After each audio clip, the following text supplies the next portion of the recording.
Hello student, स्वागत है आपका हमारे प्यारे से चैनल साहित्य शिक्षांजलि में। मैं सानवी भारद्वाज आज आप लोग को पढ़ाने जा रही हूँ कक्षा 6 का हिंदी, जिसका पाठ 11 है सरजू भैया। इस पाठ को हम लोग बहुत ही आसान भाषा में समझेंगे, तो चलिए पाठ की तरफ।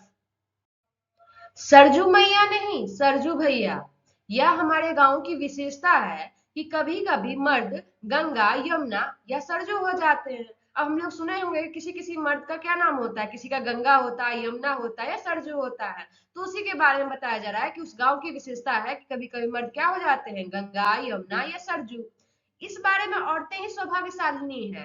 प्राय उनके नाम में ऐसे अनर्थ नहीं होते, उनके नाम ऐसे नहीं होते हैं। हाँ, तो सरजू भैया मेरे घर से सटा हुआ जो एक घर है, यहाँ पे सरजू भैया के बारे में बताया जा रहा है कि उनका जो घर है उसके घर से सटा हुआ एक तरफ दो खपड़ेल मकान, एक तरफ मिट्टी की दीवार पर फूस के छप्पर, एक तरफ टाटी के दो झोंपड़े, एक तरफ मकान नहीं सिर्फ टाटी खड़ा कर छोटा सा आंगन निकला हुआ। यह विवरण जो है उनके घर का है। उसी घर के सौभाग्यशाली मालिक है हमारे सरजू भैया। ये किसका घर है? तो सरजू भैया का घर है। सरजू भैया का कोई छोटा भाई नहीं रहा, और मैंने प्रथम स्थान के रूप में ही अपनी माँ की गोद भरी आता है, इसीलिए हम दोनों में एक परस्पर मतलब नाता जोड़ लिया, एक रिश्ता बना लिया है। वह मेरे कौन है? तो वह मेरे बड़े भाई हैं और मैं उनका छोटा भाई हूँ। गांव के सबसे लंबे और दुबले आदमियों में सरजू भैया की गिनती हो सकती है। सरजू भैया इतने लंबे और इतने दुबले हैं कि गांव के सबसे लंबे और दुबले आदमी उनकी गिनती होती है। उनका रंग क्या है? उनका रंग सांवला है। बबूली सी बड़ी बड़ी टांगे हैं, चिंपांजी की तरह बड़ी बड़ी बाहें हैं। कमर में वह धोती पहनते हैं और कंधे पर क्या डालते हैं? अंगोछा यानी कि गमछा डालते हैं। जब वो खड़े होते हैं, आप उनकी पसलियों की हड्डी गिन लीजिए, मानी कि वो इतने पतले हैं कि हम उनकी पसलियों की हड्डी गिन सकते हैं। नाक खरी है उनकी, लंबी भौंसगन, बड़ी बड़ी आंखें कटोरे में धसी यानी कि उनकी बड़ी बड़ी आंखें और अंदर धसी हुई, गाल भी पचके हुए, अंग अंग की सिराएं उभरी हुई यानी कि अंग अंग का जो नस है ना सब उभरा हुआ बाहर निकला हुआ है। कभी कभी तो ऐसा लगता है मानो ये नस नहीं है, उनके शरीर को किसी ने पतली डोरी से जकड़ा हुआ। अभी जो ऊपर तस्वीर देखी है आप लोगों ने, वही है हमारे सरजू भैया। तो कह रहा है कि ऊपर की तस्वीर निसंदेह किसी भूखमरे मनहूस आदमी की मालूम होती है, जिसको खाना नहीं मिलता है, उसके बारे में बताया जा रहा है कि निसंदेह ही भूखमरे या मनहूस आदमी की मालूम होती है। किंतु क्या बात ऐसी है, सरजू भैया मेरे गांव के चंद जिंदा दिलों लोगों में से एक है। उनमें कुछ ऐसी बात है कि उनके गांव के चंद कुछ ही ऐसे लोग हैं जो जिंदा दिल लोग हैं, उनमें से वह एक है, मिलनसार है, मजाकिया है और हंसोर किस्म के वह इंसान है। सरजू भैया जब हंसते हैं तो वह दिल खोलकर हंसते हैं। शरीर भर में जो सबसे छोटी चीज उन्हें मिली है, वो इनके पंक्तिबद्ध छोटे छोटे दांत है। उन्हें पूरे शरीर में तो सब चीज उनको बड़ी बड़ी मिली है, तो जो छोटी चीज मिली है वो क्या है? तो उनके छोटे छोटे दांत हैं। और जब वह हंसते हैं ना, तो सब बेतहासा चमक पड़ते हैं, उनके अंग अंग हिलने डुलने लगते हैं, जैसे हर अंग उनका हंस रहा हो। और सरजू भैया के पास इतनी संपत्ति है कि वह खुद या अपने परिवार के ही पेट नहीं भर सकते, अगात अतिथि की सेवा पूजा भी बड़े मजे में कर सकते हैं। अब आगे यहाँ पे बताया जा रहा है कि सरजू भैया के संपत्ति यानी कि धन के बारे में बताया जा रहा है। कह रहे हैं कि सरजू भैया के पास इतनी संपत्ति है कि वह सिर्फ और सिर्फ अपना और अपने परिवार का ही पेट नहीं भर सकते हैं, अगात किसी अतिथि का, मेहमान का भी वह सेवा पूजा सत्कार अच्छे से कर सकते हैं। तो फिर हड्डियों का ढांचा क्यों? यह क्वेश्चन है सबका। तो मैं एक जवाब पुरानी कहावत पेश करूंगा, काजी जी दुबले क्यों शहर के अंदेशे से। हाँ, सरजू भैया की जो यह हालत है ना, वह अपने कारण नहीं है। उनकी जो ऐसी हालत है, वो इतने दुबले पतले हैं, वह उनके अपने कारण नहीं है। किसके कारण है फिर? तो दूसरों के चलते है। पराये उपकार के चलते उन्होंने सिर्फ अपना शरीर सुखा लिया है, बल्कि अपनी संपत्ति की भी कम हानि नहीं की है। अब दूसरे का मदद करने के चक्कर में उन्होंने ना सिर्फ अपने शरीर को सुखाया है, बल्कि अपनी संपत्ति की भी हानि की है। उनके पिताजी मेरे गांव के अच्छे किसानों में से थे। साफ सुथरा उनका मकान और अच्छा खासा बैठक खाना था। वो इतने अच्छे किसान थे, उनकी इतनी अच्छी कमाई थी कि उनका अच्छा खासा मकान और अच्छा खासा बैठक खाना था। जहां आज क्या है? तो आज सरजू भैया की राम मरैया यानी झोपड़ी है। खेती बाड़ी तो थी ही उनकी, लेकिन रुपए और गल्ले का अच्छा लेन देन था। रुपए और गल्ले का लेन देन मतलब यह हुआ कि सूद कोड़ी पर भी वह पैसा देते थे, जिनसे उनकी अच्छी कमाई होती थी। लेकिन उनके मरते ही, मतलब सरजू भैया के पिताजी के मरते ही सरजू भैया ने लेन देन को चौपट कर दिया। यानी उनसे यह काम संभला नहीं और लेन देन के काम को वह चौपट कर दिया। बाढ़ ने खेती बर्बाद की और भूकंप ने घर का सत्यानाश कर दिया। बाढ़ खेती बर्बाद की और भूकंप क्या किया, घर का सत्यानाश कर दिया। लेकिन लेन देन इतना अच्छा था कि शायद खेती को भी संभाल लेता। अगर वह लेन देन को संभाल लेते, अच्छे से करते सरजू भैया, तो शायद ये सब चीज दोबारा भी हो सकता था। किंतु लेकिन सरजू भैया और लेन देन, इन दोनों का दूर दूर का नाता था। लेन देन किसको कहते हैं? लेन देन उसको कहते हैं, जैसे ऊपर मैंने बताया कि सूदखोरी को कहते हैं। आदमी आदमीपन खो दे, वह जोंक खटमल नहीं चीलड़ बन जाए। काली जोंक और लाल खटमल का स्वतंत्र अस्तित्व है यह लेन देन। हम उनका खून चूसना महसूस करते थे। यहाँ पे किसके बारे में बताया जा रहा है? कि जो लोग सूद पे पैसा लगाते हैं उनके बारे में बताया जा रहा है कि वो हमारा खून चूसते हैं, हम उनका खून चूसना महसूस करते हैं। हम उनमें अपने खून को प्रत्यक्ष यानी साफ साफ पाते हैं और देखते भी हैं। लेकिन चीलड़ गंदे कपड़े में उन्हीं सा काला किचोला रंग लिए वह चुपचाप पड़ा रहता है और हमारे खून को यूं धीरे धीरे चूसता रहता है, सूद का पैसा लेता रहता है। और वह तुरंत अपने रंग में बदल लेता है। किसको? तो हमारे खून को। और उनका चूसना हम जल्दी अनुभव नहीं कर पाते हैं, और हम कर भी लेते हैं तो जरा सी सुगबुगी या ज्यादा से ज्यादा चुनमुनी मात्र क्या अनुभव करते हैं हम लोग। और अनुभव करके भी उसे पकड़ पाने की कोई खुदरबीन नहीं रहती है, जल्दी नहीं रहती है हमें। सरजू भैया चीलर नहीं बन सकते थे। उनके इस लंबे शरीर में जो हृदय मिला, यानी उनका जो हृदय है, दिल है, वह शरीर के ही परिमाण सा, यानी कि जितना बड़ा उनका शरीर है उतना ही बड़ा उनका दिल भी है। जो भी दुखिया आया, अपनी विपदा बताई, उसे देवता सा दे दिया। देवता समझ के उन्होंने दे दिया उसे, जो चीज विपदा बताया, दुख बताया, दे दिया उसे।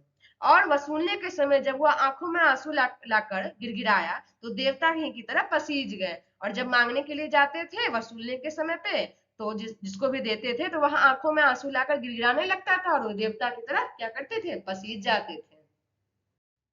जब लोग आंखों में आंसू लेके गिड़गिड़ाते थे तो सरजू भैया भी देवता समान बनकर पसीज जाते थे। फिर बाद में सूद किस बात का, कुछ ही दिनों में जो मूलधन होता था, दिया हुआ पैसा भी जो होता था ना, वो शून्य में बदल जाता था, जीरो में बदल जाता था। उल्टे अब वह खुद हाथ हाथ फेर में व्यस्त रहते थे। बाढ़ और भूकंप ने उनके खेत और घर को बर्बाद किया जरूर, मतलब बाढ़ और भूकंप से उनके खेत और घर तो बर्बाद हुए ही, लेकिन सरजू भैया, मेरा यकीन है, आज की फटेहाली से बहुत बचे रहते हैं। आज की फटेहाली में जिस तरह वह जी रहे हैं उससे काफी अच्छे से वह जीते, यदि लेन देन के बाद भी वह इन दोनों की तरफ ही पूरा ध्यान दिए होते हैं। यह नहीं है कि वह जी चुराने वाले हैं या आलसी या बोदा गिरहस्थ, यानी कि जी चुराने वाले नहीं है या आलसी नहीं है वह, इसके ठीक विपरीत है, यानी कि ठीक उल्टे हैं। वह चतुर हैं, फुर्तीले और कामकाजू आदमी हैं। लेकिन करे तो क्या, उन्हें दूसरे के काम से ही कहाँ फुर्सत मिलती है। दूसरों की मदद करने से उनको फुर्सत मिलेगी तब तो वह खुद पे ध्यान देंगे। गंगूबाई के घर में बच्चा बीमार है, वैद्य को बुलाने कौन जाएगा? तो सरजू भैया जाएंगे। हृदय को बाजार से कोई सौदा सुलभ लाना है, वह किसे भेजेगा? तो सरजू भैया को ही भेजेगा। खबर आई है राम पुकार के मामा जी अपने गांव में सख्त बीमार हैं, उनकी खोज खबर लेने कौन जाएगा? तो सरजू भैया से बढ़कर दूसरा कौन है जो ये सब काम कर सकता है? परमेश्वर को एक रजिस्ट्री करनी है, शिनाखत कौन करवाएगा? तो वह भी काम क्या करवाएंगे, सरजू भैया करवाएंगे। यो गांव भर के लोगों का बोझ अपने सिर पर लेकर सरजू भैया ने अपने खेत और घर को मटिया मेट कर दिया, यानी कि चौपट कर दिया। गांव भर का हेल्प करते रहते थे, मदद करते रहते थे, तो उनको अपने घर और खेती पर ध्यान ही वो अपने नहीं देते थे। बल्कि इसी उम्र में अपनी कमर को भी झुका लिया। इतना ही नहीं किया उन्होंने, इतनी सी उम्र में अपने कमर को भी झुका लिया। दिन हो या रात हो, चिलचिलाती दोपहरिया हो या अंधेरी अदरतिया हो, सरजू भैया का सेवा सदन का दरवाजा, यानी कि मदद जो करते थे, वह हमेशा क्या करता था, खुला ही रहता था। वह हमेशा मदद करने के लिए किसी भी समय सबके सामने हाजिर ही रहते थे। मेरे विचार से सरजू भैया का व्यक्तित्व जो है, अनुकरणीय अनुसरणीय ही नहीं, वदनीय व क्या है, पूजनीय भी है।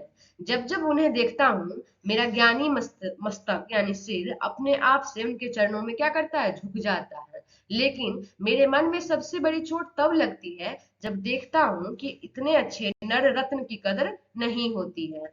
बहुत से लोग इन्हें सुधवा यानी शुद्धा समझकर ठगने का कोशिश करते हैं। सुधा पान से ठगे जाने की एक कहानी भी है, उन्हें उन्हें किसी ने ठगा भी था एक बार।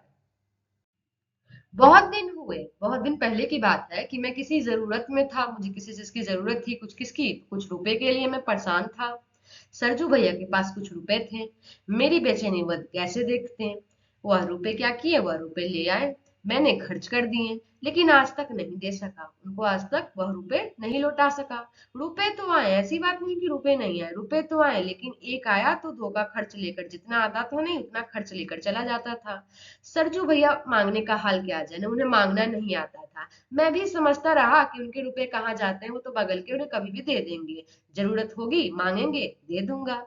लेकिन अभी उस दिन जो बात उन्होंने सुनाई, मैं हक्का बक्का रह गया सुन के। इस बीच में उन्हें रुपए की जरूरत पड़ गई, लेकिन संकोच बस मुझसे नहीं मांगा, उन्होंने मुझसे नहीं मांगा।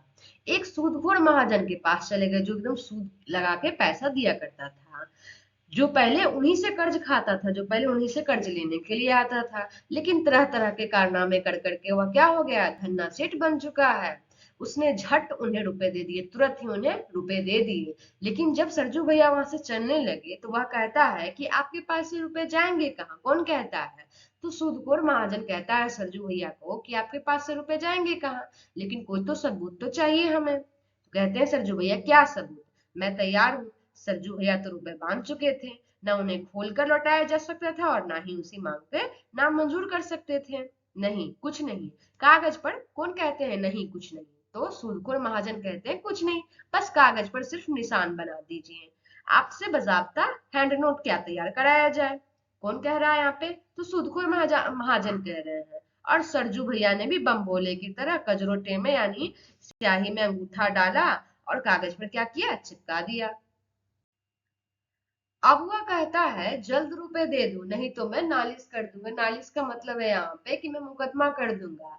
और नालिश कितने की करेगा, कौन ठिकाना? सरजू भैया बेचारगी से बोल रहे थे और मैं उनका मुंह क्या कर रहा था, आश्चर्य से देख रहा था। आपने ऐसी गलती क्यों कर दी सरजू भैया? लेकिन इसके अलावा वह जवाब क्या देते कि क्या करूं, रुपए बांध चुका था उनके पास, इसके अलावा कोई जवाब भी नहीं था।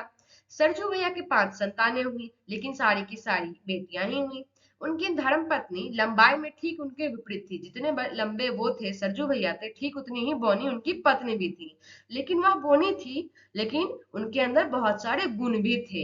हाल में ही बेटा पाने का अरमान लिए मरी है, हाल ही में उनकी इच्छा थी कि बेटा हो और वही अरमान लिए वह मर भी गई। कह नहीं सकते इस अरमान ने सरजू भैया को ज्यादा चिंतित किया है या नहीं, ये चीज हम बता नहीं सकते। वो बेटियां पर बहुत ही स्नेह रखते हैं, बहुत प्यार करते हैं। और मेरे घर में जो लड़के मेरे बेटे हों या भतीजे हैं, उनका बचपन तो ज्यादातर क्या उन्हीं के कंधे पर कटा है। किनके? तो सरजू भैया के कंधे पर ही कटा है। लेकिन बेटियां तो अपनी अपनी ससुराल जा बसेगी, क्या सरजू भैया की कोई निशानी हमारे परेश को गुलजार कर सकेगी, महका सकेगी?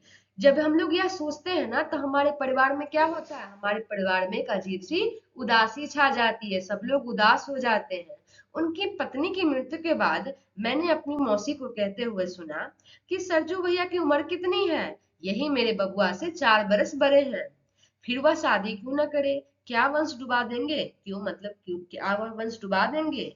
और उस दिन क्या देखा मैंने कि मेरी ढीठ रानी सरजू भैया से झगड़ रही थी। क्या झगड़ रही थी? कि नहीं, आपको तो शादी करनी ही पड़ेगी। मैं शादी करूं जिससे शर्मा जी यानी मुझे नई भौजाई से दिन रात चुगल करने का मजा मिले, क्यों ना?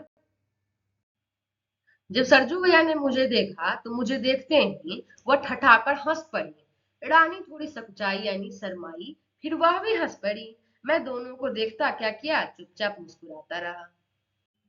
यह जो पाठ 11 था सरजू भैया, इस पाठ को मैंने बहुत ही आसान भाषा में पढ़ा दिया है। आशा करती हूँ कि आप लोग को समझ में आ गया हो, और थोड़ी सी भी हेल्प मिली हो तो वीडियो को लाइक करें, चैनल को सब्सक्राइब करें तथा अपने दोस्तों में शेयर करें। तब तक के लिए जय हिंद, जय भारत।